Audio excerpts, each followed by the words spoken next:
Assalamualaikum. Mari kita simak tausiah dari Ustadz Rifki Jakfar Talib tentang membangun keluarga samara di era digital.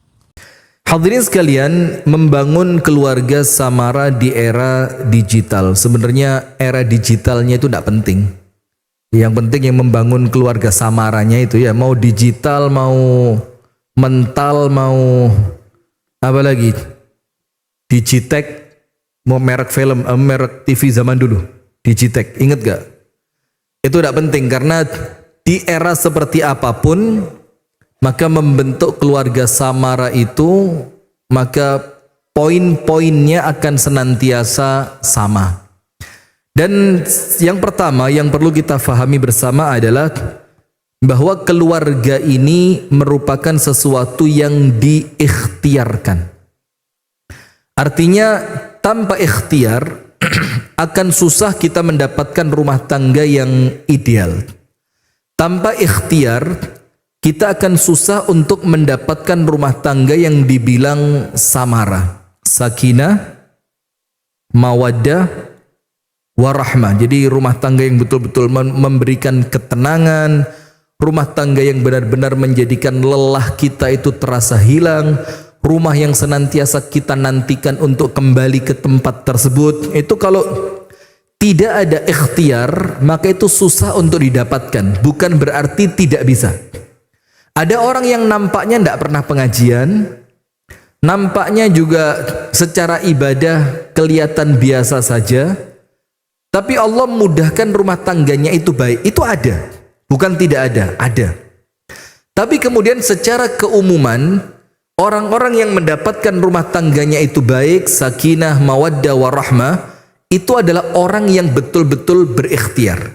Sekarang kita tunjukkan dalilnya.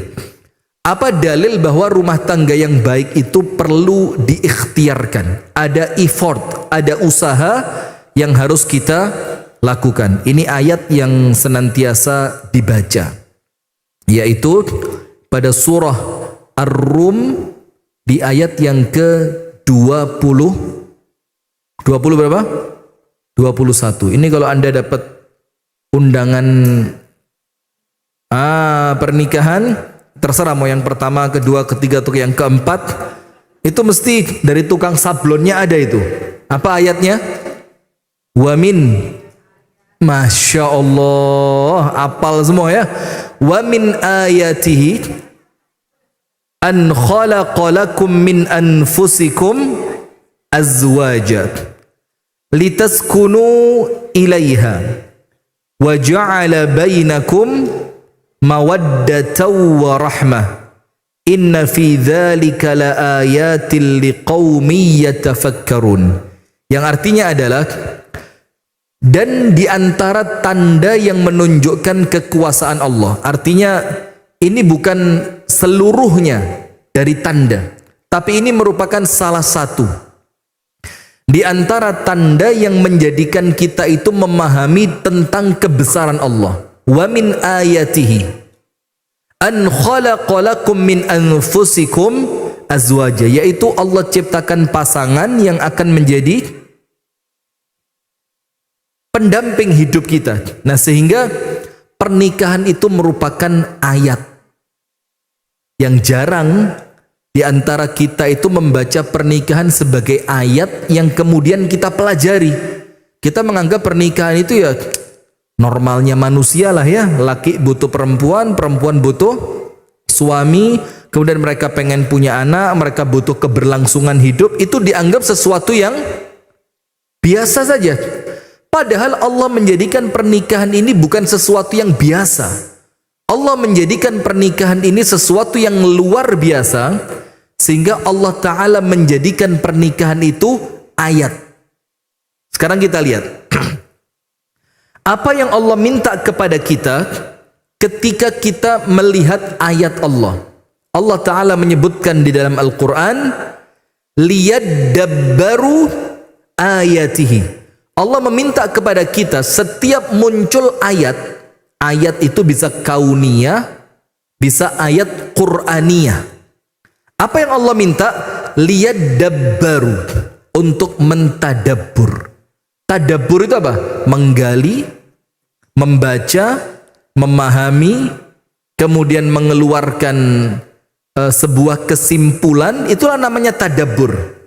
Sehingga ketika kita melihat pernikahan ini, termasuk pernikahan ini merupakan ayat yang Allah perintahkan kita untuk menjadikannya sebagai bahan tadabbur.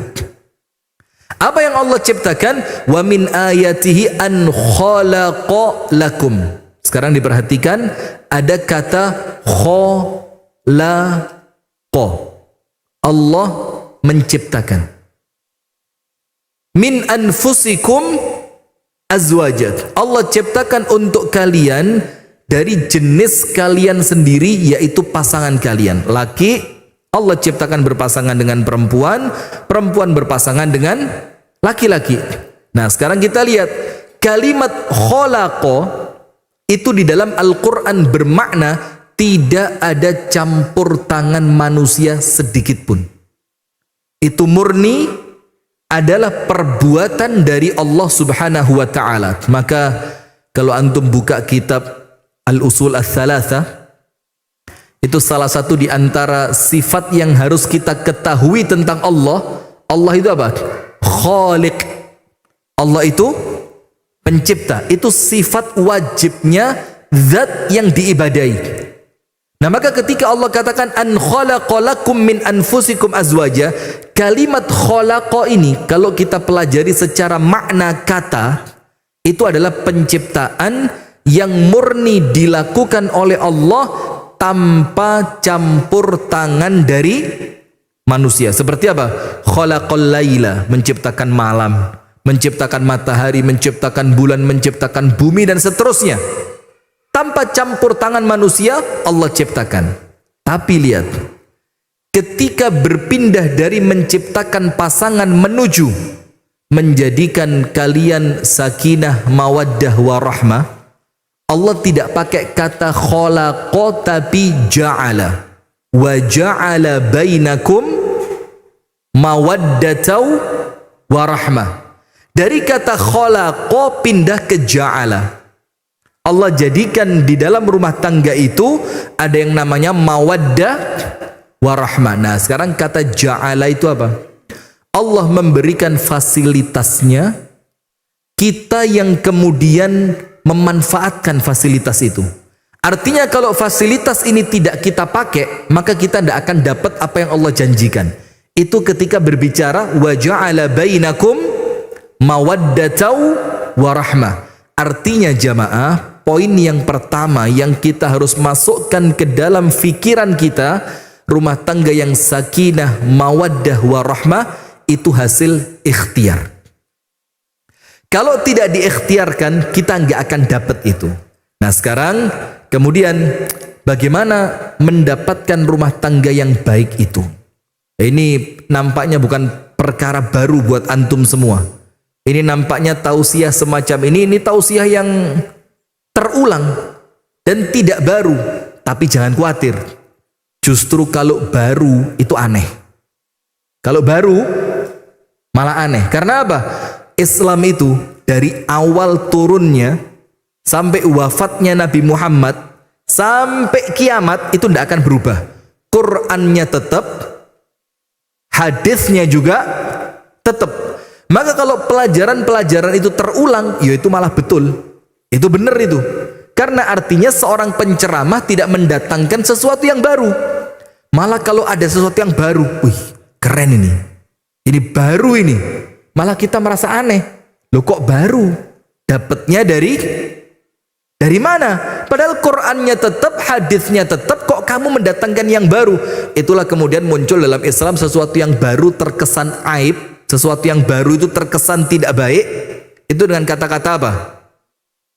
Bid'ah. Akhirnya orang jadi, oh, berarti kalau baru aneh. Kenapa aneh? Karena Islamnya tidak berubah. Kalau ada ajaran yang berubah, berarti ini perkara baru, dan perkara baru itu sesuatu yang tidak baik. Nah, sekarang bagaimana agar kita mendapatkan keluarga yang baik, dan semoga kedatangan kita di majelis ini oleh Allah dicatat sebagai ikhtiar untuk mendapatkan keluarga yang baik. Dan ikhtiar ini oleh Allah dijadikan ikhtiar yang bermanfaat. Artinya betul-betul kita mendapatkan keluarga yang sakinah, mawaddah, warahmah. Nomor 1. Keluarga yang baik itu diawali sejak kapan? Coba, kita ini kalau pengen keluarga kita baik, kita mengawalinya sejak kapan? Sejak kapan? Memilih pasangan? Tidak apa-apa, silakan aja milih pasangan ya. Tapi itu sudah telat. Coba apa? Sebelum milih pasangan apa?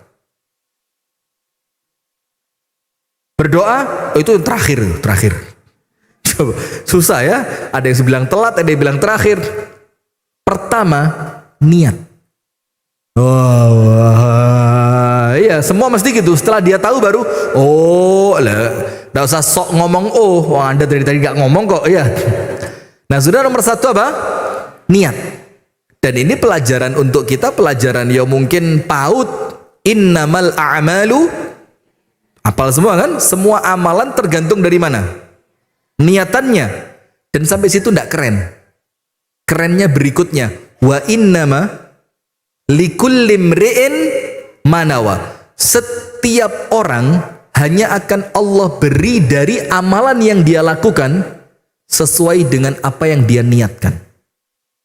Jadi kalau kita mau nikah, ternyata niatan kita cuma cari harta, ya kita akan cari pasangan yang kaya raya. Jadi cari pasangan itu yang kesekian. Niat dulu, nikahmu mau cari apa? Nikahmu mau kemana? Sementara kita menikah, niatan kita apa? Wa ma umiru illa liya'budullaha mukhlisina lahuddina hunafa. Maka sebelum Allah memerintahkan kita untuk wa yuqimus salata wa yu'tuz zakata wa dzalika dinul qayyimah, sebelum ngomong ayat itu, awalnya Allah bilang apa? Wa ma umiru illa liya'budullah, ibadah. Mukhlisina lahuddin, ikhlas. Hunafa, lurus sesuai tuntunan Nabi Muhammad. Jadi yang Allah minta 3 ini dulu. Kita diminta oleh Allah di setiap gerak-gerik kita itu harus ada nilai ibadahnya. Kalau tidak, sayang sekali. Yang paling sering waktu saya SD dulu, guru saya itu mengatakan idealnya tidur itu dalam sehari semalam itu, kalau tidur malam itu idealnya 8 jam. Itu waktu saya SD dulu. Di Bandung juga sama. Berapa? Kalau di SD dulu dipelajari tidur idealnya berapa jam? 24 jam, luar biasa. Berapa jam? Sama kan? Itu kan kemudian makan itu 4 sehat, 5 sempurna. Kemudian makan sehari. Itu ajarannya siapa? Coba, tapi ya enggak apa-apa karena memang itu yang kita pelajari. Insya Allah itu yang dianggap paling ideal. Enggak apa-apa, enggak perlu disalahkan juga. Tapi begini, tidur sehari 8 jam. Sementara waktu kita hidup sehari berapa jam? 24. Berarti kalau tidurnya 8, waktunya 24, berarti sepertiga waktu kita untuk tidur. Sampai situ masih belum keren. Oh biasa. Oh ya berarti sepertiga waktu saya untuk tidur. Tapi ketika kita sampai 60 tahun, kemudian sepertiga dari yang 60 tahun itu untuk tidur, berarti tidur kita berapa tahun? Kita baru tidur 20 tahun. Jadi yang 60 tahun tadi tidurnya kan sepertiga. Sepertiga dari 60 berapa? 20. Nanti Anda akan terasa, masa 20 tahun tidur? Artinya terus kita merasa apa? Ternyata tidur 20 tahun itu sesuatu yang nampaknya panjang sekali. Maka 20 tahun ini jamaah, kalau tidak diniatkan ibadah yang mendatangkan pahala, itu sayang sekali. Nah terus bagaimana Ustadz? Menjadikan tidur itu pun jangankan pernikahan. Menjadikan tidur itu saja bernilai ibadah. Dengan 2 syarat. Dengan berapa? 2 syarat. Jadi 20 tahun untuk tidur tadi, itu tidak terbuang sia-sia. 20 tahun tadi itu tercatat sebagai ibadah. Padahal kita dalam keadaan tidur. Kita nggak ngapa-ngapain, kita nggak sadar, kita nggak capek, tapi bernilai ibadah. Syaratnya berapa? 2. Nomor 1, niatkan tidurnya untuk kebaikan. Niatkan dari tidur itu untuk apa? Kebaikan. Kebaikan itu apa? Memenuhi hak tubuh untuk istirahat, untuk menjaga nikmat sehat yang Allah beri, untuk supaya nanti bangun badannya segar, bisa beribadah dengan maksimal. Jadi niatkan semua tidur Anda itu untuk kebaikan. Nah sekarang ditulis, kalaupun tidak tidak apa-apa, nanti cek rekamannya. Ada kaidah. Kaidah itu artinya rumus di dalam Islam tentang niat. Kaidahnya apa? An-niyatu tufarriqu ma bainal 'adati wal ibadah. Niat itu memisahkan perbuatan yang bernilai adat kebiasaan dan mana yang bernilai ibadat. Itu faktor yang memisahkan apa? Niat. Coba contohnya begini. Ada perkara-perkara adat kebiasaan sehari-hari yang orang Islam melakukan, non-Islam juga melakukan. Contohnya mandi. Orang Islam mandi sehari berapa kali? 2? Serius? 2 kali? Ada yang seminggu cuma 2 kali. Daripada mubadzir air katanya. Katakan mandi sehari 2 kali. Orang Islam sehari 2 kali. Orang yang non-Islam mereka juga mandi sehari 2 kali. Terus yang membedakan mandinya orang Islam sama orang non-Islam apa? Nah, karena mandi itu adat, apapun agamanya orangnya pasti mandi. Maka yang membedakan mandinya orang Islam dengan orang non-Islam, orang Islam meniatkan dengan mandinya itu untuk kebaikan. Supaya ibadahnya sempurna, supaya dia bersih dari najis, untuk menjaga nikmat badan yang sehat, untuk kemudian menjauhkan diri dari kotoran, supaya aroma tubuh kita tidak mengganggu orang lain. Itu meniatkan sebanyak-banyaknya niat. Al-iktsar minan niat, memperbanyak niat. Itu ibadah. Masak coba, ibu-ibu masak enggak? Sekarang pertanyaan masak itu ternyata sensitif katanya. Sama seperti zaman dulu perempuan nggak boleh ditanya berat badannya berapa. Oh sampai sekarang ya? Oh saya kira berubah. Tetap ya. Nah ternyata sekarang ada tambahan pertanyaan sensitif buat perempuan. Masak apa? Karena ternyata sekarang perempuan udah semuanya online food. Bahkan ada perempuan, saya tidak nyebut tempat ya, di suatu daerah, masuk bulan Ramadan, minta dibelikan oleh suaminya buku resep masakan. Sudah dibeli sama suaminya buku resep masakan. Niatannya apa? Supaya nanti nggak jenuh makanannya tiap malam buka puasa dengan menu yang variatif. Nanti yang cocok buat buka apa, yang biar orang itu ketika sahur makannya semangat, nah menunya apa, dibelikanlah sama suaminya. Dan itu buku resep masakan yang mahal karena color. Nggak antum ngerti color? Kalau ya, color itu artinya warnanya itu kayak foto beneran, bukan sekedar warnanya foto. Jadi keren gitu. Sudah. Mulai selepas sholat subuh di hari puasa yang pertama, mulai buka buku resep dia. Yang lain baca Al-Quran, dia buka buku resep. Gak usah senyum-senyum ya. Sudah, buka buku resep. Ini enak nih. Tapi bahannya kurang 1. Putar lagi. Ah ini pas nih. Aduh, tapi ovennya gak punya. Buka lagi. Ah ini bahannya lengkap. Di lemari es ada semua. Tapi susah masaknya yang ini. Putus.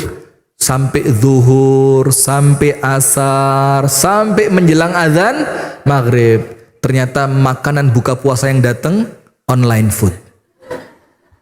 Kata suami, ya Allah mendingan tak beliin Quran kamu kalau beli buku resep semahal ini. Intinya makanan ternyata juga pesen. Nah sudah wis, itu lupain lah. Saya mohon maaf ya, saya nggak suka nyindir ibu-ibu, saya nggak suka. Kalaupun Anda tersindir, tolong saya dimaafkan ya. Nah sudah, maka memperbanyak niat. Itu ibadah. Ada cerita Syekh Sa'id Al-Kamali Al-Maliki, orang Maghrib. Maghrib itu Maroko. Dia belajar malam sama gurunya, namanya mulazamah. Mulazamah. Jadi mulazamah khataman kitab yang dilakukan ba'dal isya sampai jam 9 atau jam 10. Itu tiap malam dilakukan. Suatu hari menjelang pelajaran itu selesai, ada yang ngetuk pintu rumah gurunya tadi. Tok tok tok gitu. Kemudian salah satu murid berdiri. Gurunya tanya, "Kamu mau kemana?" Si murid bilang, "Ya tentu saya mau bukain pintu." Gurunya tanya, "Niatan kamu apa?" Si murid panik. Loh, gimana sih? Wong ada orang ngetuk pintu, saya berdiri mau bukain pintu kok ditanya apa? Niat. Kata gurunya, supaya kamu tidak rugi. Akthir niyatika. Perbanyak niatmu. Terus murid tadi tanya, maksudnya apa? Saya nggak ngerti. Dibilang sama gurunya, niatkan sebanyak-banyaknya niat baik ketika kamu mau bukain pintu buat orang itu. Niatkan. Kalau dia orang yang tersesat, saya akan berikan petunjuk jalan yang baik. Kalau dia orang yang kelaparan, saya mau kasih makan buat dia. Kalau dia orang yang ketakutan, saya mau beri keamanan buat dia. Kalau dia orang yang butuh perlindungan, saya akan lindungi dia. Kalau dia orang yang butuh tempat tinggal, saya akan inapkan dia di rumah saya. Perbanyak niat. Maka ketika kamu melangkah ke pintu tadi, pasti salah satu dari niatmu kan ketepatan itu. Mungkin orang tersesat, mungkin orang kelaparan, tapi kamu dapat semua dari yang kamu niatkan. Jadi semua yang kamu niatkan tadi, itu oleh Allah dicatat pahalanya masing-masing. Maka sama ketika duduk di majelis taklim begini, niatannya jangan cuma cari ilmu. Ya kalau ketemu teman yang punya utang, ya sekalian ditagih, ya kan?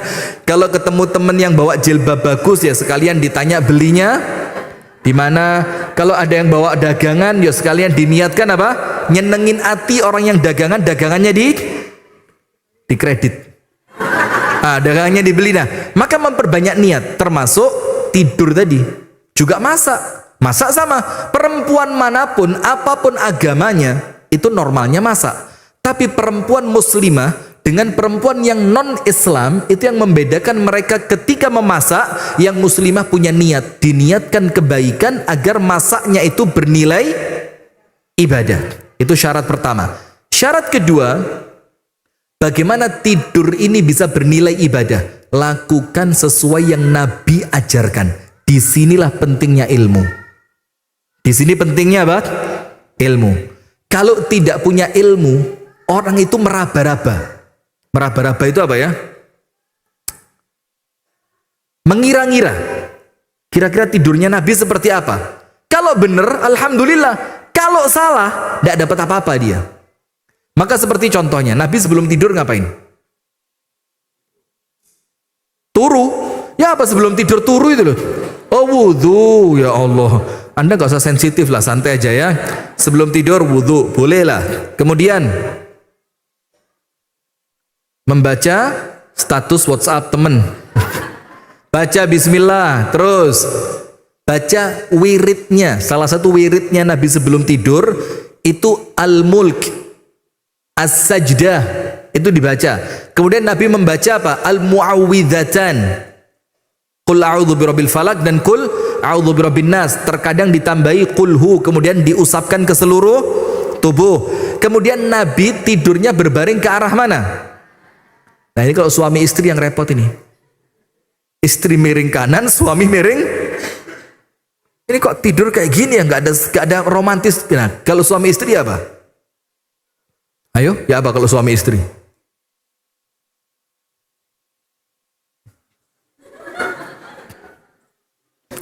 Tolong difahami yang baik ya, jangan salah faham ya.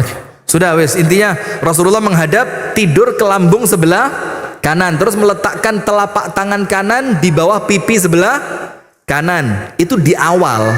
Nanti kalau setelah ketiduran Anda mau kaki di atas, kepala di, itu sudah urusan lain. Yang penting kita melakukannya seperti yang Rasul ajarkan. Begitu pula pernikahan. Supaya menjadikan pernikahan itu bernilai ibadah, maka niatnya harus ditata dengan baik. Apa sih urgensinya niat di awal pernikahan itu? Apa urgensinya? Karena niat itu menentukan Anda mau pilih pasangan seperti apa, Anda mau menikah dengan cara apa, Anda setelah menikah mau melakukan apa, itu dilihat dari niatan awal. Contoh, Ketika Anda menikah, Anda pengen punya anak menjadi pemain sepak bola. Kira-kira Anda nikahnya dengan siapa? Ya nggak mungkin dengan bola lah, Bu. Anda kira-kira nikahnya dengan siapa? Pemain bola kan? Karena apa? Niat awal saya pengen punya anak yang kelak menjadi pemain. Maka Anda pasti melakukan step itu yang kalau badannya panas step ya. Anda akan melakukan tahapan saya nikah dengan seorang pemain bola atau minimal pelatih atau minimal orang yang berkecimpung di dunia sepak bola, Erick Thohir kayak atau siapa kayak gitu kan. Orang yang hidup di dunia sepak bola atau minimal orang yang kerja di pabrik bola. Itulah urgensinya niat. Anda ngerti mau pilih siapa. Nah sekarang ketika Anda mau pengen punya anak yang bakal menjadi anak yang solih, anak yang solihah, mana mungkin Anda nikahnya ketemu calon di Car Free Day? Coba. Nah disitulah urgensinya niat. Nah Ustadz, saya terlanjur salah. Gimana Ustadz? Niatannya salah, pasangan juga. Jangan khawatir, masih ada kesempatan tuker tambah. Setuju nggak? Sebelah sini setuju semua ini ya, cocok ini ya, rela ini. Sebelah sini mau ditukar tambahin. Nah, maka bisa diperbaiki, Tapi jangan bayangkan akan seideal orang yang pernikahannya baik mulai awal. Tentu tidak sama. Saya kasih contoh. Al-Imam Ahmad ibnu Hanbal, Imam Ahmad bin Hanbal. Imam Ahmad itu nikahnya terlambat, usianya 40 tahun. Jadi Imam Ahmad itu nikah usia berapa? 40. Dan kalau 40-nya sekelas Imam Ahmad, nggak khawatir. Karena kualitas sudah keren. Masuk rumah siapapun, ngelamar anak siapapun, pasti diterima. Kalau 40-nya model kita, Pak. Jangankan 40, kita 24 ya susah cari ya. Apalagi 40. Nah sudah, Imam Ahmad itu ketika mau nikah, karena orang tuanya sudah meninggal, abahnya meninggal, umiknya meninggal. Imam Ahmad itu mendatangi bibinya, bibi dari bapaknya. Imam Ahmad bilang, Ammah, saya mau nikah. Tolong saya dicarikan pasangan yang pas untuk saya. Jadi ndak umum di zaman itu nikah cari sendiri itu ndak umum. Pasti apa? Lewat keluarga, lewat paman, lewat bibi, lewat kenalannya ibu, seperti itu. Karena kalau milih sendiri itu mesti yang pilihannya karena mata. Pilihan karena apa? Mata. Cantik nih. Ganteng nih. Pasti karena itu. Sudah. Akhirnya bibinya Imam Ahmad masuk ke suatu rumah. Yang di rumah itu ada 2 anak gadis dengan usia sepadan, kakak adik. Sudah dibilang saya datang ke sini ingin mencarikan istri untuk keponakan saya, Ahmad bin Hanbal. Seneng bapaknya ini. Dikeluarin anaknya dua-duanya, didandanin cantik, dipakein baju yang keren karena harapannya akan diambil sebagai istrinya Imam Ahmad. Sudah. Setelah dilihat sama bibinya, yang pertama seperti ini, yang kedua seperti ini. Pulang. Laporan sama keponakannya Ahmad, saya ketemu. Rumah itu ada 2 anak perempuan cantik. Yang nomor 1, cantiknya kalau bahasa Malang itu perfect. Nggak usah heran, santai aja, santai, nggak usah hasut, nggak usah iri. Kalau kita di Malang bilang apa? Perfect. Kalau di Bandung itu katanya sempurna, itu kalau bahasa Bandungnya. Sudah. Rambutnya, kulitnya, tinggi badannya, maaf ya, mungkin bentuk tubuhnya, bibirnya, perfect. Itu yang pertama. Tapi agamanya kurang. Bukan dalam artian jelek, enggak, tapi kurang. Yang kedua, kalau tidak boleh dibilang jelek, ya kita bilang normal lah, normal. Ya, standar. Tapi agamanya bagus. Apa kata Imam Ahmad? Saya menikah untuk siapa? Kata Imam Ahmad ini. Ini nanti kalau Anda sudah terlambat, ya minimal kita ceritakan kepada siapa? anak-anak kita ya. Kalau saya sih belum terlambat. Loh, kita laki-laki ini Pak, kita ini jomblo 3/4. Kita ini jomblo berapa? 3/4. Dari 4 kuota yang Allah kasih baru terisi 1. Yang 3 belum ini. Maka kita ini kalau ditanya status pernikahan, jomblo 3/4. Setuju ya? Nanti aja setelah sholat kita bicarakan ya. Ibu-ibu biar pulang dulu, setelah sholat kita ngopi sebentar. Saya kasih treatmentnya bagaimana langkah aman untuk menuju rumah tangga berikutnya. Nanti setelah sholat. Tapi kalau yang ini berbayar ini, tidak gratis. Per orangnya 2,5 juta. Astagfirullah, nanti dikira beneran lagi, bercanda ini ya. Sudah, Imam Ahmad bilang, saya nikah untuk siapa? Kalau saya menikah untuk nafsu saya pilih yang pertama. Kalau nikah untuk apa? Nafsu. Dan mohon maaf ya, na'udzubillah min syarri dzalik. Kalau sekedar cari cantik, itu sekarang gampang didapat. Bahkan dengan harga yang relatif murah. Yang faham-faham, yang tidak faham sudahlah. Kalau sekedar cari cantik, muda, usia belia, tubuh bagus, sekarang na'udzubillah. Kecuali orang-orang yang oleh Allah diberi rahmat, yang selamat dari perkara itu. Bisa dengan mudah, tidak usah pura-pura tidak tahu lah. Tidak usah pura-pura. Tidak usah, sudahlah ya. Kata Imam Ahmad, kalau cari untuk nafsuku, saya pilih yang pertama. Tapi kalau saya menikah untuk akhiratku, lihat, saya pilih yang kedua. Dan singkat cerita, Imam Ahmad pilih yang kedua. Sudah. Akhirnya mereka menikah, Allah karuniakan punya anak, namanya Saleh. Namanya Saleh. Maka istrinya itu dipanggil oleh Imam Ahmad Ummu Saleh. Setelah Ummu Saleh meninggal, itu Imam Ahmad ngomong apa? Di sebelah jenazahnya ini. Aishtu ma'a Ummi Salihin 20 sanatan. Aku hidup berumah tangga dengan dia itu 20 tahun. Berarti istrinya meninggal, Imam Ahmad usianya berapa? 60. Aku hidup sama dia 20 tahun. Famakhtalaftu ma'aha walau kalimah. Saya tidak pernah berselisih dengannya walaupun cuma satu kata. Tidak pernah berselisih. Ini loh, bedanya kalau milihnya tidak salah. Tapi pilihan yang benar diawali dengan apa tadi? Niatan yang benar. Nah, kita mungkin sudah ngomongnya bahasanya terlanjur semua udah. Nah, itulah yang kenapa kita tidak mau bahasa terlanjur. Atau yang ngerusak lagi, ini tolong difahami dengan baik. Insya Allah Anda sepakat dengan saya. Termasuk perkara yang merusak standar. Sekarang ini ngerusak standar. Itu kalimat apa? Mendingan daripada enggak. Coba, sekarang orang pengajian yang di majelis taklim itu ada musiknya, ada artisnya, bahkan di panggungnya itu ada lampu sorot macam di diskotik. Diskotik bahasa zaman dulu banget ya. Bahasa sekarang apa? Tahu. Saya ngetes dulu padahal. Itu udah ada lampu sorot macam di klub malam aja. Na'udzubillah min syarri dzalik. A'azzanallahu wa iyyakum. Ketika diingatkan untuk diluruskan supaya ilmu itu terkesan berwibawa, jawabannya apa? Udah Ustaz, daripada mereka nggak mau ngaji. Coba bayangin, bahasa apa?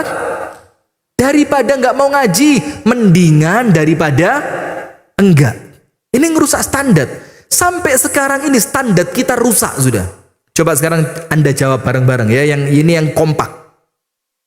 Kalau ada laki-laki usia 25, 26, 27, sholatnya ke masjid tertib berjamaah 5 waktu tidak pernah telat. Hebat apa enggak? Umur 24, 25, 26, 27. Sholat 5 waktu di masjid, istiqomah, berjamaah, tidak pernah telat. Hebat atau enggak? Standar. Serius. Standar.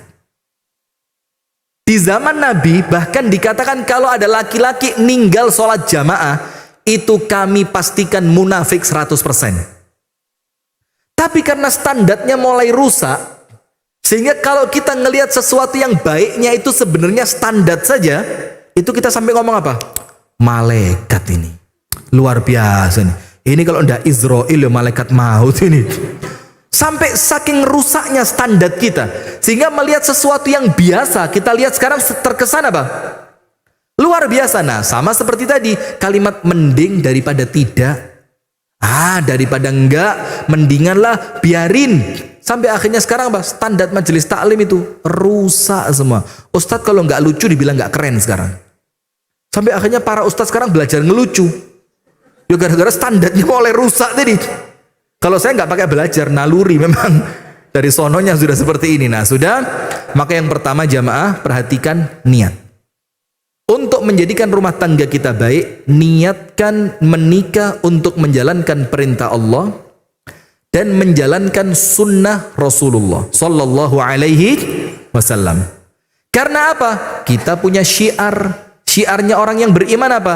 Inna salati wa nusuki wa mahyaya wa mamati. Semuanya.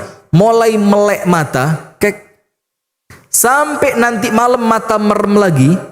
Bahkan ketika merem, itu semua aktivitas kita lakukan untuk Allah. Inna salati wa nusuki wa mahyaya wa mamati lillahi rabbil alamin. Jadi nomor satu, jangan sampai ketika menikah salah niat. Ada satu hadis, tapi saya perlu sampaikan, hadis ini adalah hadis yang dhaif, yang diriwayatkan oleh Al-Imam At-Tirmidzi rahimahullahu ta'ala. Rasulullah Shallallahu Alaihi Wasallam bersabda, barang siapa menikahi seseorang, ya entah laki entah perempuan, tujuannya harta, maka Allah akan hilangkan hartanya. Barang siapa yang menikah karena kedudukan, Allah akan hancurkan kedudukannya. Barang siapa yang menikah karena cantik atau tampan, maka Allah akan hilangkan kecantikan dan ketampanannya. Tapi barang siapa yang menikah karena Allah, Allah akan langgengkan cinta dan kasih sayangnya. Coba sekarang mau pilih yang mana? Nah, yang tentu karena Allah. Nomor dua, bagaimana kemudian mendapatkan rumah tangga yang ideal? Nomor dua, belum milih dulu. Kesiapan diri. Ini penting. Jangan kemudian sekedar sudah butuh perempuan, yang perempuan butuh laki-laki, nikah dalam keadaan dia belum punya apa? Kesiapan. Banyak yang datang sama saya, ya usia 24, 25, Ustadz, saya udah pengen nikah. Kita punya standar itu enggak untuk anak-anak kita? Enggak. Karena kita sekarang pertanyaannya sama, kalau ada yang mau nikah, penghasilan sebulan, nah coba, penghasilanmu berapa? Jadi urusan agama itu seakan-akan nggak penting sekarang. Bahkan saya punya kenalan di Jakarta, dan ini betul-betul bukan permainan, bukan kelihatan sok-sokan biar kelihatan keren, enggak, seriusan ini. Ada seorang anak muda ngelamar anak perempuannya dia. Ini orang yang dilamar anak perempuannya kaya raya, punya beberapa perumahan di Depok, tinggalnya di Jakarta. Bisnisnya dia termasuk kirim sarung ke Saudi Arabia. Dia punya perusahaan sarung, dia kirim ke. Kenapa? Ada yang salah? Enggak, kok gini-gini tadi? Atau jangan-jangan Anda kenal sama yang mau saya ceritain ini? Hati-hati dulu, meripat saya ini. Bahkan yang moto-moto itu tahu saya. Maka kalau mau moto, cari pas posisi saya yang pas gitu loh. Jadi hasilnya bagus. Jangan pas saya gini, jelek. Terutama jangan suka moto orang lagi makan. Aduh, itu minta ampun. Apalagi pas diposting hasil kajian majelis taklim Khairun Nisa bersama Ustadz Rifki. Terus pas ramah tamah, pas keren saya gini, gak difoto. Pas, waduh, tolong ya, kalau mau posting cari foto yang keren-keren. Karena ini mempengaruhi rating ini. Nanti follower bisa hancur ini. Udah, bercanda. Udah. Maka jamaah, lihat kesiapan. Itu orang ketika ada anak perempuannya mau dilamar, dalam keadaan dia orang kaya raya, pasti anak perempuannya dia jadi inceran orang. Itu yang ngelamar datang sama bapaknya. Dites apa? Diambilin Quran, disuruh ngaji. Ente ngaji dulu. Terserah udah mau buka surat berapa. Tapi kalau anak mau pilih, dibukain sama dia langsung. Seret. Baca. Bacaannya bagus. Qadarullah. Ditanya. Subuhan di mana? Alhamdulillah ammi. Sudah 5 tahun terakhir, anak kalau subuh tidak pernah di rumah. Mesti berjamaah di masjid. Bapaknya ditanya, bener enggak? Betul. Ya Khirbas, tentukan hari pernikahannya, saya terima lamaran kamu. Subhanallah, lihat. Malah anak perempuannya orang kaya raya ini. Yang menunjukkan dia seakan-akan harta itu sudah tidak terlalu penting lah buat dia. Sehingga dia cuma perlu seorang menantu yang bakal mengerti agama untuk menjaga anak perempuannya. Nah itu kita sekarang perlu yang seperti itu. Nah kita cek kesiapan anak kita. Ada lagi yang mau nikah, ngelipet, apa dia barusan tidur, ngelipet selimut saja, itu nggak pernah. Terus dia minta apa? Nikah. Oh tidak begitu Ferguson. Jadi kenapa sih anda kok gampang ketawa sih? Aduh anda ini tes humornya rendah banget ya. Sudah ngelipet selimut aja nggak pernah dia. Ngerapiin bantal, ditata itu bantal cuma 2, ditaruh sebelah sini, guling sebelah sini, selimut di sini. Itu nggak bisa. Terus mau sok-sokan mau nikah ngatur anak perempuannya orang, nggak bisa. Maka Rasulullah mengisyaratkan itu. Ini bukan omong kosong, ada isyaratnya. Apa Rasul katakan? Ya ma'asyarasy syabab, anak-anak muda. Siapa di antara kalian yang sudah memiliki kemampuan, manistata'a minkumul ba'a, yang sudah punya apa? Rasul saja ngomong yang sudah punya kemampuan. Dan kemampuan itu dalam ilmu fikih ada 2. Nomor 1, maaf ya, kemampuan secara fisik. Yang kedua, kemampuan secara ini loh.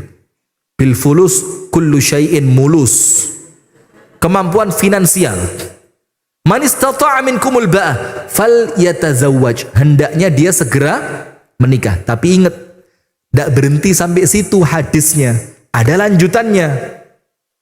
Faman lam yastati', untuk yang belum mampu, fa'alaihi bisawm, maka perbanyak apa?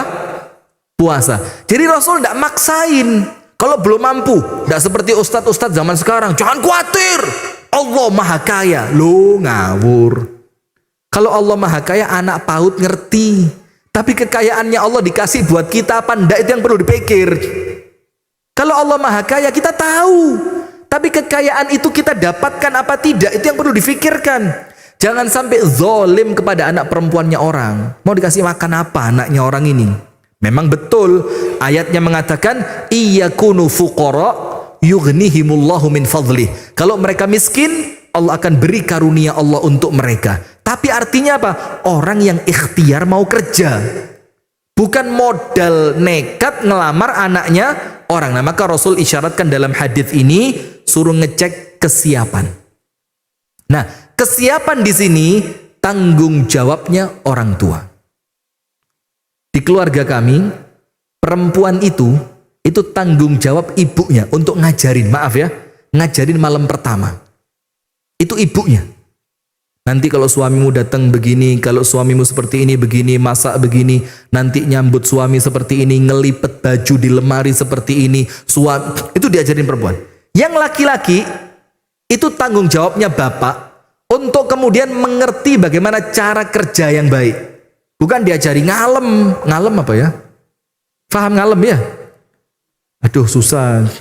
Soalnya saya biasa bahasa Inggris ya. Jadi kalimat-kalimat bahasa Inggris itu mungkin tidak akrab di telinga Anda ya. Ngalem itu, coba ada kamus apa bahasa Inggris ini? Manja. Nah itu bahasa Indonesianya manja. Bahasa Inggrisnya ngalem tadi. Jadi ngalem itu in English. Jadi manja. Gak diajari manja. Supaya apa? Ketika anak kita menikah, dia menikah dengan penuh tanggung jawab. Itu nomor 2. Nomor 3, baru pilih pasangan. Dan dalam ilmu fikih, pilih pasangan itu diatur yang namanya kafa'ah. Apa namanya? Kafa'ah. Kafa'ah itu apa? Selevel. Sekufu. Bukan kemudian menikahi orang kaya tidak boleh. Bukan kemudian milih yang miskin tidak boleh. Tapi ini syarat untuk pernikahan yang baik. Supaya apa? Tidak ada saling minder dan sok bosi. Sok apa? Bosi. Maaf ya. Begini. Banyak anak perempuan karena kemudian orang tuanya itu kepingin anak perempuannya nikah dengan keluarga kaya, itu sampai dipaksakan, wis tala ndak apa-apa, wis tala yang penting nanti hidupmu enak, kamu akan terjamin, kamu gak akan capek, enak-enak. Subhanallah, di rumahnya orang kaya tadi, ternyata anak perempuannya dia dianggap seperti pembantu. Dan itu kisah nyata, bukan kemudian saya bikin-bikin cerita. Dianggap seperti pembantu. Orang tuanya anak perempuan itu datang ke rumah si anak laki-laki kaya itu sungkannya luar biasa. Sungkan itu merasa apa? Kayak nggak pantas, kayak malu, segen. Kenapa? Karena dia masuk ke rumahnya orang kaya. Nah, maka dalam ilmu fikih ada namanya kafaah. Kafaah itu selevel. Nah, selevel itu termasuk dari maknanya. Ingat, ini disclaimer, bukan kemudian saya rasis ya. Sekufu itu termasuk dari maknanya, itu akan lebih bagus orang Sunda ketemu Sunda, orang Padang ketemu Padang, orang Jawa ketemu Jawa, orang Arab ketemu Arab. Tujuannya apa? Bukan rasis. Supaya tidak ada shock culture. Culture shock? Saya ngetes loh padahal, tapi dia sok tahu dia. Supaya tidak terjadi apa? Culture, ngerti culture shock ya? Jadi perbedaan kebudayaan, adat yang menjadikan mereka itu merasa kaget, loh kok begini, loh kok begitu. Itu supaya aman. Itulah kafaah. Yang pendidikannya sarjana, carilah yang sarjana, atau yang minimal di bawahnya sedikit bolehlah, atau di atasnya sedikit. Yang kemudian secara leveling keluarga, dia keluarga kaya, carilah yang sepadan supaya besan itu juga tidak merasa segen. Atau yang miskin, jangan sok-sokan mau cari yang kaya banget, cari yang pas, cari yang pas. Nah, kemudian untuk mencari pasangan ini, Nabi Muhammad memberi kriteria. Kriterianya apa? Kalau perempuan, nomor satu apa? Perempuan itu dinikahi karena 4 perkara. Nomor 1, harta dulu. Harta. Karena kalau kaya Pak, wajah itu termaafkan. Apalagi sekarang sudah mulai musim skincare, kemudian suntik, bukan suntik, infus. Itu ada orang Malang itu, kaya raya gara-gara skincare. Siapa namanya itu? Live. Iklan nanti. Sudah, itu konon ceritanya, konon. Ini artinya, ini sanadnya tidak jelas. Dari beberapa teman yang cerita, itu 1 kali infus, yang sekian mili itu, saya tidak tahu milinya berapa, yang untuk pemutih, muka kelihatan seger, kelihatan kayak apa, brownies, kayak brownies, pokok seger lah, dilihat enak. Itu katanya 1 kali, brownies kukus ya, satu kali itu biayanya seperti motor matic baru harganya. Anda jangan ngimpi lah, jangan ngimpi, sudah Anda asal tahu aja. Sudah, itu motor matic baru. Yang lebih rendah lagi ada, nanti ada. Maka nomor 1 perempuan itu kaya dulu, karena cantik kalau sudah kaya, tidak cantik itu bisa ya butuh waktu sekitar 1 semester lah, 6 bulan lah, itu udah. Nah, serius, betul tidak Bu? Iya, karena sekarang perawatan itu luar biasa. Yang kedua, cantik. Yang ketiga, hasab, bukan nasab. Jangan salah, bukan nasab, tapi apa? Hasab.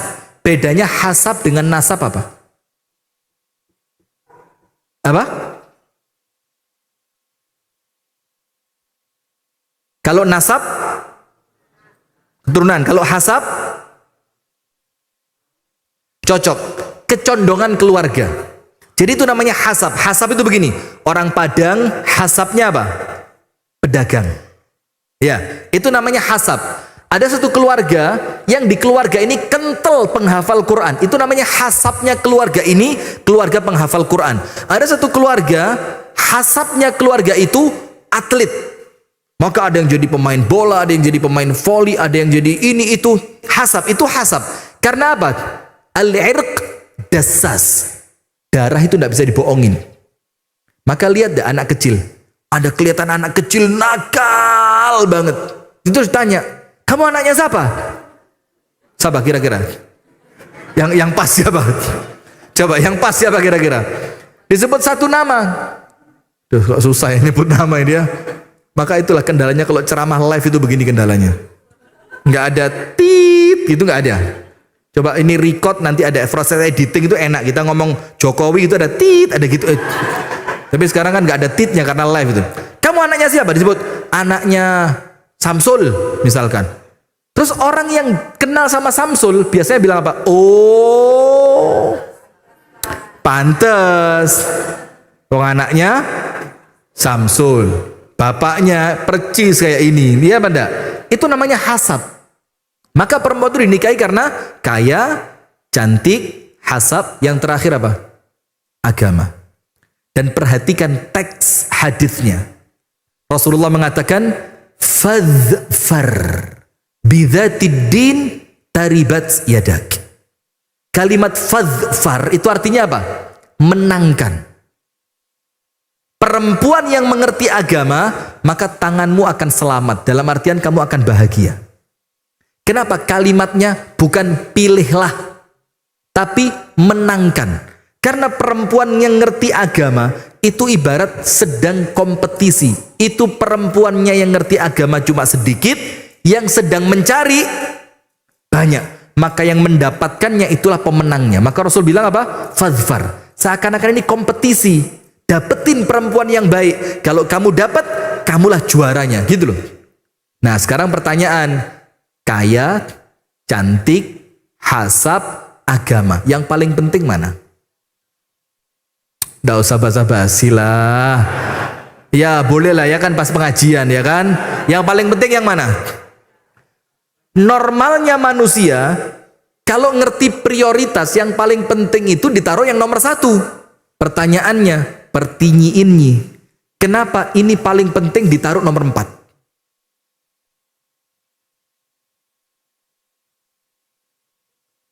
Kalau bisa dapat semuanya, saya aja nggak dapat. Sombong banget ya, astagfirullahaladzim. Coba, ada ustadz ya teman kami juga. Kalau cerita, bisa ngaji sehari 10 juz? Gak bisa, saya aja nggak bisa. Jadi kesannya kayak dia yang paling keren gitu loh. Sudah. Kenapa yang paling penting, yang seharusnya diletakkan pada prioritas nomor 1, kenapa oleh Rasul diletakkan paling akhir? Karena ini isyarat menunjukkan bahwa nanti agama itu sesuatu yang paling tidak ditanyakan. Kalaupun ditanyakan, itu pertanyaan yang paling terakhir. Jujur, betul apa tidak? Pertanyaan pertama apa? Anaknya siapa? Oh, kerjaannya apa? Oh, wakil menteri. Udah berhenti udah. Kalau kena wakil menteri, kalau sudah kena wakil menteri berhenti. Tidak pakai sholat subuhnya di mana, nggak ada udah. Nggak ada ya, nggak ada sudah. Nah maka jamaah sekalian, artinya itu perempuan 4. Yang laki-laki kriteria cuma 2, nggak ribet. Laki itu pak, nggak ditanya gantengnya. Karena maaf, Anda cek dalam buku Sifatu Ar-Rujula. Tampan untuk laki-laki itu bukan sesuatu yang menjadikan dia lebih baik dibanding orang lain. Tidak ada. Laki tampan terus lebih hebat dalam Islam. Tidak ada. Sifatur rujula. Laki-laki itu nomor 1 apa? Din, agama. Nomor 2 al-karom, kedermawanan. Itu yang bikin laki-laki hebat. Anda tahu Abu Thalib? Ini penutup terakhir. Abu Thalib tahu Abu Thalib? Pamannya Nabi. Dia itu pemukanya orang Quraisy. Kalau Abu Thalib ngomong, yang lain diem. Padahal Abu Thalib itu orang miskin. Miskin. Maka sampai dengan itu putranya Abu Thalib oleh Nabi Muhammad diambil. Ali bin Abi Thalib, Abbas. Itu mereka mengambil. Tujuannya apa? Karena Abu Thalib tidak mampu membiayai mereka. Tapi karena itu bukan sifat kelaki-lakian yang penting kaya, miskin, tampan, jelek. Tidak. Tapi apa? Kewibawaannya. Itu menjadikan Abu Thalib itu terkemuka. Dan banyak lagi yang lain kalau mau contoh. Nah juga ini dulu yang dapat kami sampaikan karena mengingat waktu ya. Subhanallah ya. Jadi saya 2 kali ceramah ini tadi tidak sampai habis. Tadi di Al-Latif itu panitia Masya Allah pembukaannya semangat banget sampai lupa ada waktunya ceramah masih pembukaan terus. Di sini panitianya juga gitu, gara-gara panitia saya kena macet ini. Pokok jangan salahkan diri sendiri, jangan pernah senantiasa cari alasan untuk yang salah siapa, itu budaya kita itu ya. Sudah ya, jadi ingat untuk mendapatkan pernikahan yang ideal untuk hari ini kita sebutkan 3 dulu. Nomor 1, niatannya ditata dengan baik. Nomor 2, kesiapan antara yang laki maupun yang perempuan. Yang ketiga, ingat pilih pasangan yang pas. Kalau perempuan agamanya, kalau laki-laki kalau datang ke rumahmu seorang laki-laki ingin meminang anak perempuanmu, baik agama, baik akhlaknya, maka terimalah. Cuma 2, agama baik, akhlak baik. Baik agama itu standarnya apa? Dia tidak meninggalkan rukun Islam itu. Itu baik agama. Jangan keterlaluan, khatam Quran sehari 40 kali. Jangankan sekarang, zaman Imam Syafi'i tidak ketemu. Terus baik akhlak standarnya apa? Tidak pernah kelihatan melakukan pelanggaran di masyarakat. Jangan diteliti keterlaluan, dipetani, tidak usah ya. Itu insya Allah yang dapat kami sampaikan di sore hari ini. Silahkan apabila ada beberapa yang ingin ditanyakan karena waktu juga sudah mendekati adzan maghrib. Barakallahu fiik. Silakan kembalikan ke siapa ini? Mana? Oh silakan Syekh. Belum nikah. Sepertiga tadi. Masih jomblo 3/4 ya? Saya tidak tanya anak, istri. Masih 3? Oh 3/4. Saya carikan nanti, jangan khawatir. Istri hadir malah bagus sekalian. Wajah langsung berubah ini.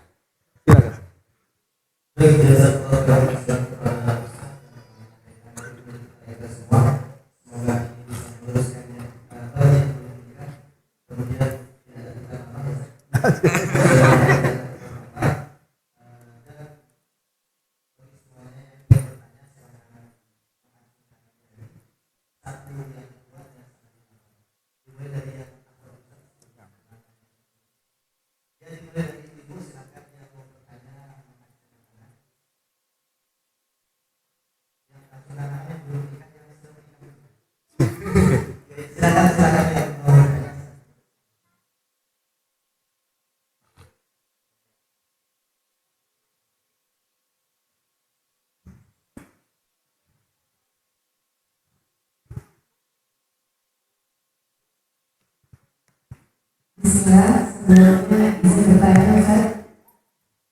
Saya izinkan. Perkenalkan sebelumnya nama saya. Masya Allah. Belum nikah kan? Nomor WA jangan lupa. Siapa tuh MC cocok?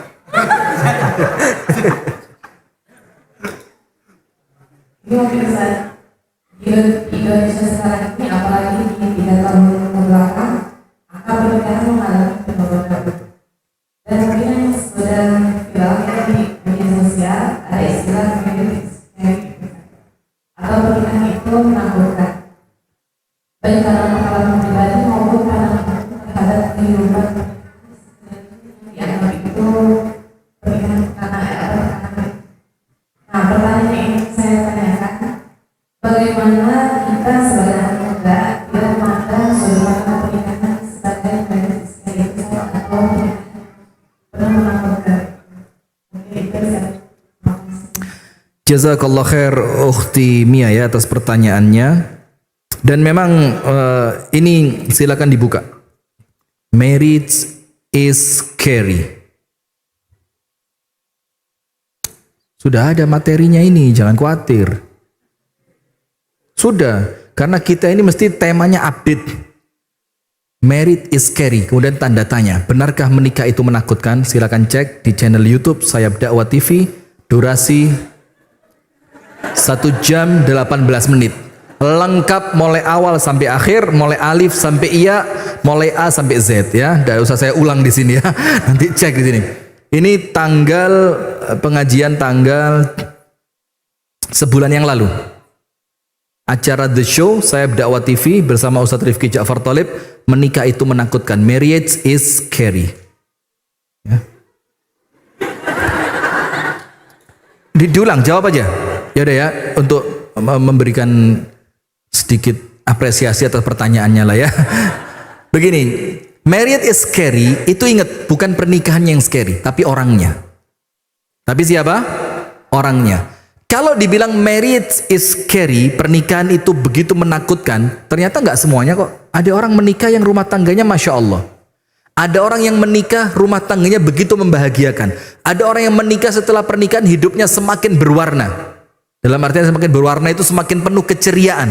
Dia mendapatkan anak. Kalau namanya rintangan kecil, ya nggak mungkin tidak lah. Pasti ada seperti perbedaan persepsi, kemudian salah paham di dalam rumah tangga, itu biasa. Nah sehingga yang disalahkan, keliru kalau dibilang pernikahannya. Tapi apa? Pelaku pernikahan yang belum siap. Nah mengenai penurunan angka pernikahan itu di Indonesia, bukan hanya disebabkan pernikahan itu serem. Karena apa? Perzinaan meningkat. Jadi faktor terbesar, dan itu kami pelajari mbak. Faktor yang menjadikan pernikahan itu menurun, kenapa? Karena mereka bisa mendapatkan apa yang seharusnya didapatkan setelah menikah, itu tanpa menikah. Saya ulang lagi, dengan biaya yang relatif murah. Bahkan dia bisa pilih, mau yang model seperti apa?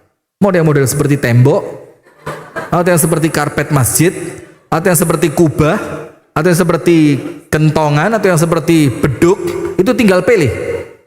Sesuai selera. Nah, jadi sebab terbesarnya bukan karena mereka tahu pernikahan itu menyeramkan, tapi karena mereka bisa mendapatkan apa yang didapatkan setelah pernikahan tanpa menikah. Itu nomor satu. Nah, maka ketika dibilang pernikahan itu menyeramkan, bukan nikahnya tapi oknumnya. Yang kedua, kenapa pernikahan itu terkesan menyeramkan? Karena yang ditunjukkan kepada kita setiap hari itu angka perceraian. Angka perceraian, kekerasan dalam rumah tangga, perselingkuhan, kemudian pengkhianatan, kemudian istri yang ditinggal pergi oleh suami, kemudian angka poligami yang tidak bertanggung jawab, itu yang tiap hari dikeluarkan. Tidak ada berita pernikahan sukses Ustadz Fulan, pernikahan sukses artis Fulan, pernikahan sukses tokoh masyarakat Fulan, hampir tidak ada. Yang dimunculkan apa? Perceraian, KDRT, bahkan KDRT itu sekarang bukan laki-laki pelakunya, si istri. Ada di tempat kami sana, agak jauh dikit, tapi nggak banget-banget dikit. Itu setelah suaminya ketahuan nikah lagi tanpa sepengetahuan istri, itu alat kelaminnya disunat 2 kali. Dipotong sama istrinya, seriusan ini. Dan masuk penjara istrinya. Coba, itu kan KDRT. Nah, itu sebab kedua. Nomor 1, karena angka perzinaan, dan yang rusak itu bukan nikahnya tapi orangnya. Yang kedua, karena yang ditampakkan di media itu seramnya pernikahan. Nomor 3, karena minimnya ilmu. Orang kalau melakukan semua dengan ilmu, semuanya mudah. Mobil mogok. Saya kasih ilustrasi yang paling gampang, mobil mogok. Dibuka cup apa? Cup holdernya. Cup mesinnya dibuka. Kalau orang nggak ngerti mesin, dikira dia cukup dilihat mesin bisa nyala. Karena apa? Nggak ngerti. Pegang ini, busi dibilang aki. Loh, akinya kok 4? Temennya bingung, mana ada mesin mobil aki 4? Ini kalau nggak percaya di foto, cret. Itu busi pak. Oh busi. Dia buka, oh ternyata akinya kebanjiran. Loh kok bisa aki banjir? Padahal sekarang aki kering, dibuka ternyata di radiator. Kalau nggak ngerti ilmu, susah. Coba kalau ngerti ilmunya, mobil mogok, tenang. Minimal awalnya apa? Tenang dulu, dia tahu. Pertama, paling nggak bensinnya habis, dicek dulu bensin. Kedua, dia cek kelistrikan. Busi dia cek. Ketiga, dia mulai cek air radiator. Ngerti, stepnya paham dia. Ini dulu, itu karena punya ilmu. Nah maka itulah kenapa kita ini di Pare sana, di kampung Inggris. Ada yang pernah ke kampung Inggris gak? Untung saya nggak pakai bahasa Inggris ya, ya Allah. Nah itu maka apa? Kita sedang menggalakkan di sana itu apa? Kajian pranikah dengan judul akad fair. Bukan affair, bukan. Akad fair, jadi festival akad. Kita tunjukkan di sana mulai persiapan sebelum menikah, mulai menjelang hari pernikahan, memilih pasangan yang pas, bagaimana meyakinkan orang tua, bagaimana ekonomi setelah pernikahan, sampai manajemen konflik, sampai praktek akad nikah kita ajarkan. Karena apa? Karena maaf di agama sebelah kita itu tidak boleh menikah sebelum dapat surat dari gereja. Yang mantan, mana mantan ada? Itu ada suratnya. Jadi sekolah minggu, yaitu sekolah untuk mereka yang mau nikah. Itu mereka punya, kita enggak. Maka ketiga, ilmu. Nomor 4, yang terakhir, kedewasaan. Tidak ada kedewasaan. Sekarang angka perceraian tertinggi itu anak-anak usia dini. Bahkan pernikahan di bawah 5 tahun. Yang mereka itu nikah bukan umurnya di bawah 5 tahun, pernikahannya itu loh, Mbak. Astagfirullah.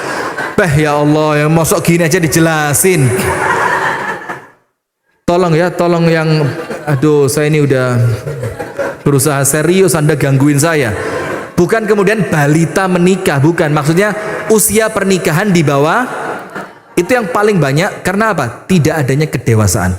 Marah dikit, keluar kata cerai. Marah dikit, pulang ke rumah orang tua. Marah dikit, mukul. Jadi itu penyebab married is scary. Kalau itu dihindari, insya Allah married is happy. Mau bukti? MC siap? Sudah, wallahu ta'ala alam bisawab. Nanti cek ya videonya ya. Itu mau lengkap, Mbak, lengkap. Nanti insya Allah setelah nonton ini jodoh datang.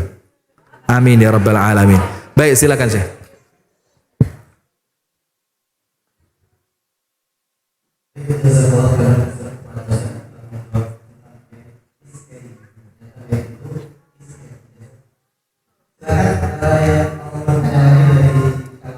Tapi begini jamaah, kalau yang sudah nikah itu kemudian mencukupkan dengan satu orang istri, terus Anda bilang menikah itu membahagiakan, orang lain tidak akan percaya.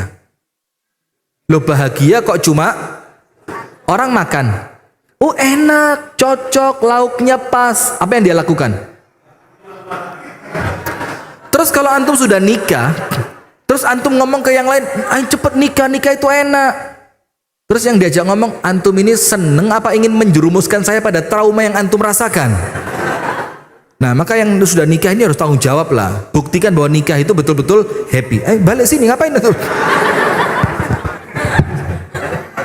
Takut kena lagi gitu.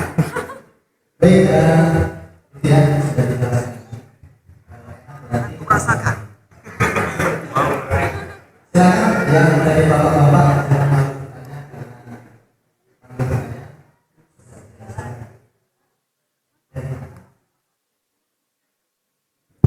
dari tadi ditanya dari mana, dari tadi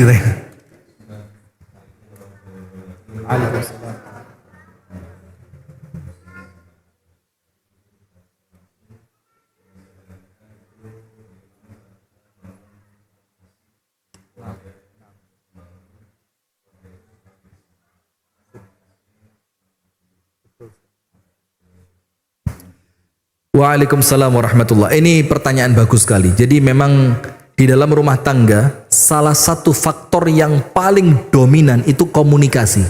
Bahkan Ustadz Benri itu bilang rumah tangga itu 80%-nya ngobrol. 80%-nya apa? Ngobrol.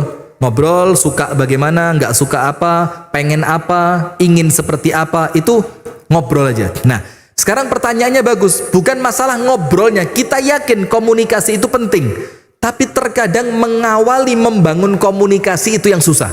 Nah, saya tanya dulu, Rasulullah berkomunikasi dengan istrinya secara rutin sehari berapa kali?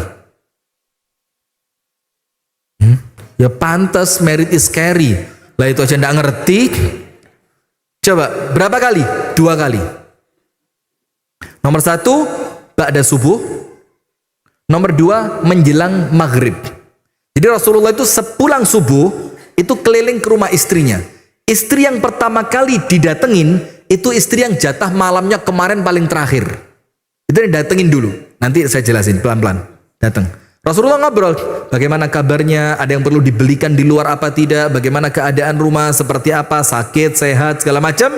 Setelah selesai, Rasulullah tidak memutus omongannya sebelum istrinya puas. Pindah ke rumah istri yang berikutnya sampai terakhir di rumah istri yang hari itu jatahnya dia. Itu nomor satu, setelah sholat subuh. Yang kedua kapan? Ba'da sholat asar. Kalau Rasulullah tidak ada undangan dari para sahabat, Rasulullah keliling. Dan nanti keliling ini berakhir di mana? Di rumah istri yang nanti malam jatahnya dia. Coba lihat. Sesibuk itu memanage waktunya keren. Kalau di waktu asar ada undangan, maka istrinya ngerti. Rasulullah tidak mungkin keliling. Maka apa yang dilakukan istrinya? Berhenti di rumah istri yang nanti malam jatahnya. Ngumpul 9-9-nya jadi satu. Tidak ngerti Anda cerita ini, tidak paham Anda, tidak paham Anda.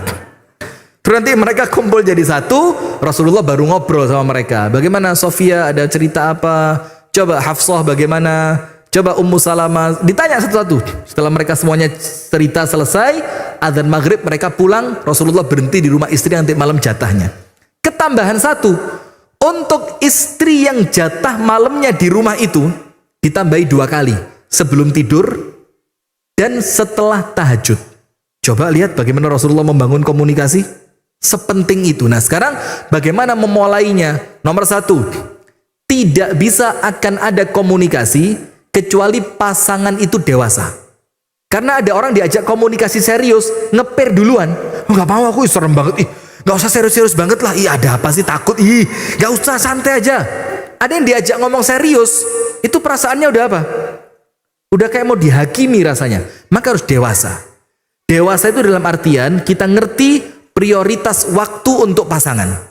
Harus pilih waktu. Kita mau ngobrolnya jam berapa. Dan perempuan ini mas, kalau dia mau cerita terus kita tunda, jangan sekarang ya, besok saja, itu judulnya besok sudah berubah. Itu perempuan. Maka kalau dia mau ngomong sekarang, harus sekarang. Betul apa enggak? Dan kalau perempuan itu ngomong dari yang paling penting perang Israel Palestina, itu sampai harga cabai turun. Itu diceritain. Dan kita harus siap. Itu nomor 1, kedewasaan. Itulah kenapa nikah itu tidak asal nikah, harus dewasa. Yang kedua, pilih waktu yang pas. Ibu-ibu, jangan suami pulang kerja langsung. Gimana ya? Kok perasaan tadi pagi di kaos dalam kamu yang aku cuci kok ada rambut ya? Terus rambutnya itu kok agak-agak pink-pink gimana? Nah, pengalaman. Kok tahu kalau pirang, ayo? Kok warna rambut saya nggak pirang dan itu tidak sepanjang rambut saya, itu cuma itu pilih waktu. Nabi Muhammad pulang dari Gua Hira, Ibunda Khadijah tidak langsung. Kenapa menggigil? Kalau udah sakit aja baru pulang, enggak, diem. Ibunda Khadijah diem. Dirapiin pakaiannya, dibersihin badannya, disiapin makanannya. Nabi Muhammad bilang, selimuti saya, diselimuti, tenang, baru ditanya, ada apa? Coba, pilih waktu. Laki-laki ini tidak segampang ibu-ibu. Yang laki-laki harus siap, si perempuan harus kuat. Kuat apa?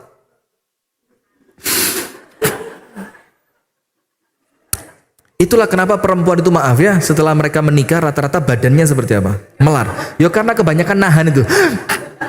Ketika tidak keluar dari mulut, melebarnya ke badan. Nah, sehingga pilih waktu yang pas, pilih waktu yang pas. Dan untuk sebagian rumah tangga, waktu yang pas itu sore menjelang maghrib. Di hari-hari libur. Nomor 3, jangan mengawali pembicaraan dengan obrolan yang serius. Jangan, serem mas, serem. Pakai sesuatu yang ringan saja. Apa yang ringan itu? Contohnya begini. Gimana ya Indonesia kok bisa kalah 4-0 sama Jepang ya?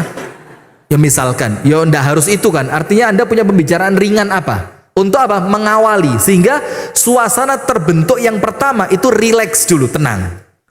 Yang keempat, ketika berbicara, jangan menghakimi. Karena semua orang, entah laki atau perempuan, tidak suka di gara-gara kamu kemarin. Itu anak-anak sekarang nggak mau pulang ke rumah kalau liburan. Kamu sih mereka baru pulang langsung ini. Itu baru ngomong langsung apa? Vonis. Gara-gara kamu. Coba tanya, anak-anak kok nggak pulang ya? Biasa kalau liburan kan mereka suka pulang. Coba, kenapa ya? Kira-kira apa kamarnya dulu masih muat, sekarang mereka merasa kamarnya sudah terlalu. Nah, baru nanti sampaikan. Atau jangan-jangan kemarin kan sempet ya, waktu mereka baru datang kamu langsung tek tek tek tek. Jangan-jangan. Jadi jangan menghakimi.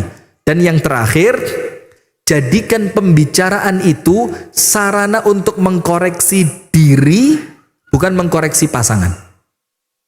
Itu nanti maka komunikasi akan jalan dengan baik. Karena kita berkomunikasi bukan untuk mengkambing hitamkan orang lain, tapi dalam rangka mencari solusi. Maka insya Allah kalau seperti itu, Allah akan berikan kemudahan. Amin ya rabbal alamin. Jazakumullah khair wa barakallahu fiqh.